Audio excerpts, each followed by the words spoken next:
Hey guys, how's it going? Producer engineer Alex Scott here with Consordini.com. Thank you guys so much for checking out another one of our videos.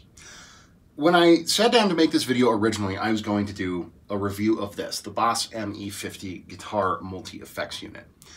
But when I started looking around, I realized, hey, there's a lot of reviews of this particular multi-effects pedal because it's been around for many, many years.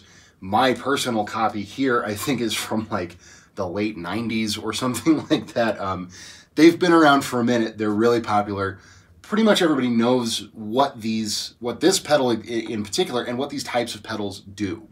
So I decided instead to just talk for a moment, do kind of a vlog style thing about the applicability and usability of guitar multi-effects pedals in 2019. You know, in the modern era, we have so much in terms of software modeling, and you know, when you think of just the amount of just guitar amp sim plugins out there on the market right now, and most of those include really amazing pedal board you know, plugins within them, or as separate plugins, or you know, emulators or whatever. With the amount of technology that we have, does it still make sense to even own something like this in the first place? Now, obviously, there are a company like Line 6 is a great example with their Helix stuff, where they've taken the idea of a multi-effects pedal and kind of gone crazy with it, where it's doing all kinds of really advanced amp modeling and all this kind of stuff. But I'm more referring to this really classic style of guitar multi-effects pedals. It could be the ME50, it could be any of the Zoom units.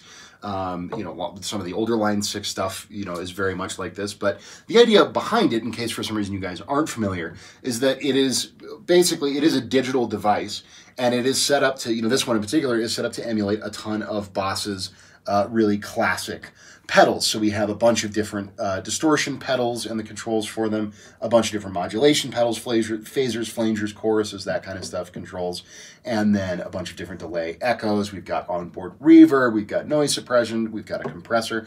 We even have this interesting little tone function here, which tries to make your single coil sound like a humbucker and that kind of stuff. And then over here we have an expression pedal that can do octaving and wah and all this kind of stuff.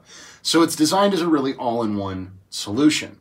And these pedals have gotten a little bit of flack over the years for not really sounding as good as their actual analog. You know, if you were to put together a pedal board of the pedals that you would choose in this, it doesn't quite sound the same.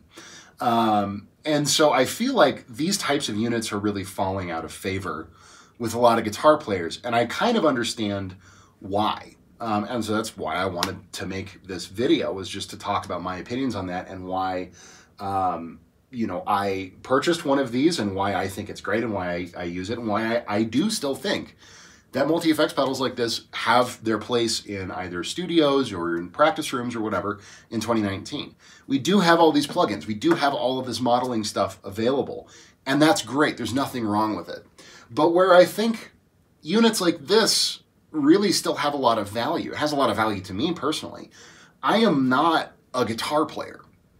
I can play guitar, but it's not my bread and butter. It's not my trade. I'm a bass player. I'm a mixing engineer. I'm a record producer. I am a mastering engineer. You know, I wear a lot of different hats, but I can't say ever once in my life have I played an actual gig on guitar. But I do play guitar in the studio from time to time because I'm a bass player. You know, I mean, I know all the basic chords, and I can play some lead and stuff like that. And as a producer and an engineer in a studio, I get a lot of different clients who need a lot of different things. And I am able to at least get by on guitar enough to where if somebody hits me up and says, hey, I need this radio ad done, blah, blah, blah, but I need it really, really fast. And I don't necessarily, you know, as a producer, I don't have time to call in a session musician, or maybe I don't have the budget to call in a great guitar player. I can hammer out some power chords. You know, I've got a couple guitars here in the studio, and acoustic and a few electrics. For all of those reasons, somebody like me, you know, somebody who's working in a studio can play a bit of guitar. It's not their dedicated thing, but they need a wide range of tonal options. They need a wide range of, you know, possibilities in a unit, but it doesn't make sense for me to go buy a massive pedal rig.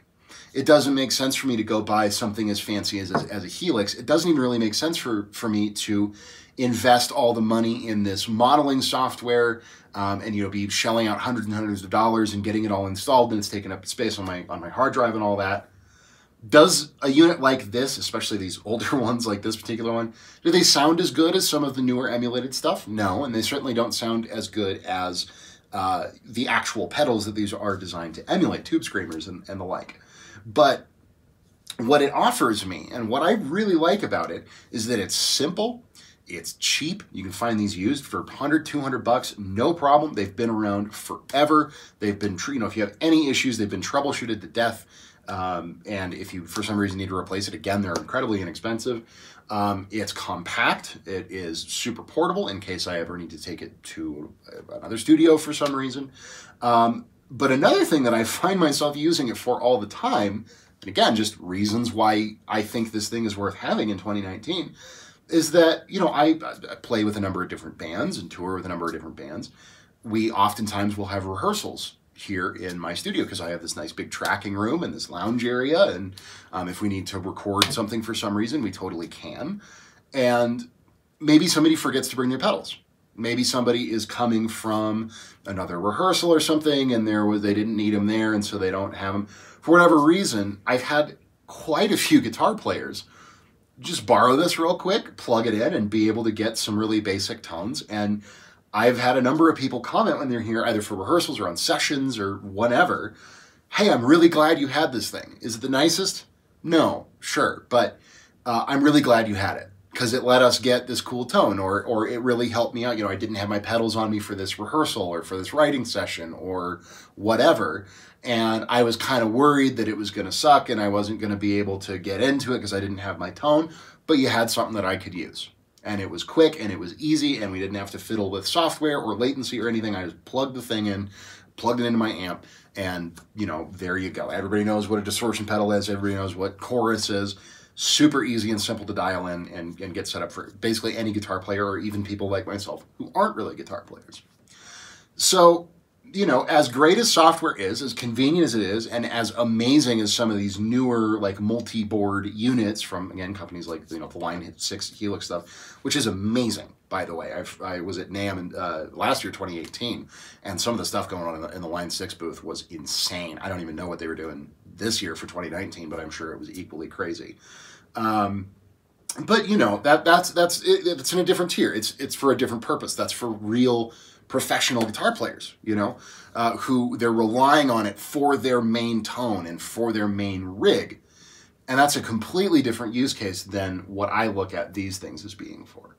Another thing, just a quick thought before I wrap up, that I think that these would be great for is if you are a beginner guitar player, you're not sure if you're even going to like guitar, but the idea of having a lot of effects appeals to you. Maybe you don't have a huge budget, maybe you don't want to buy all these pedals, maybe you're intimidated to try to hook all this stuff up. This would be a great option for you as well, because it's cheap. It is really, you can Google and find a million reviews and tons of information about something like this because it's been around for so long. It's really easy to connect. Just guitar goes in, goes out to the amp. You don't have to worry about daisy chaining and buying all kinds of patch cables and all this stuff. And it's going to let you experiment and figure out the direction that you want to go in with your tone. If you like really crunchy overdrives or fuzzy overdrives, or if you like really heavy modulation, you know, flanging and chorusing and stuff. It's a really easy way to experiment. I mean, I've even learned stuff about guitar pedals and ones that I prefer.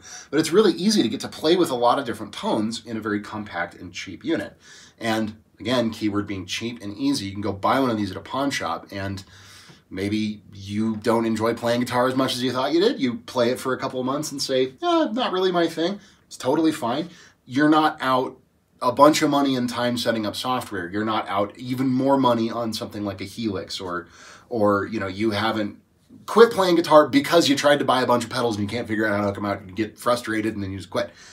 It's a simple and easy solution for that too. So that's another thing that I think that these are really, really great units for. But yeah, my main thing is just that, you know, working in a studio and needing all these different tones, because guitar is pretty non-critical to what I do. I found a great solution in it, and I really wouldn't, you know, I've had the opportunity to try out a lot of different stuff and software and all this, And I've never really seen a reason to. I think it's a perfectly fine solution for what I need it to do. But what do you guys think? I would love to hear any comments that you guys have on the topic. If you guys love these things, if you hate them. Again, I'm just using the Boss ME50 here as kind of a representative of a whole class of devices, because there's a ton of multi-effects pedals out there from just more companies than I could even care to list off. But, you know, what do you guys think? Let me know in the comments down below. I would love to hear your thoughts. If you think that they're worth having nowadays, or, you know, throw them in the trash, whatever your opinion may be. I'd love to hear from you. Again, my name is Alex Scott with Consordini.com. Thank you guys so very much for watching the video. I hope you found it interesting, and I will see you in the next one.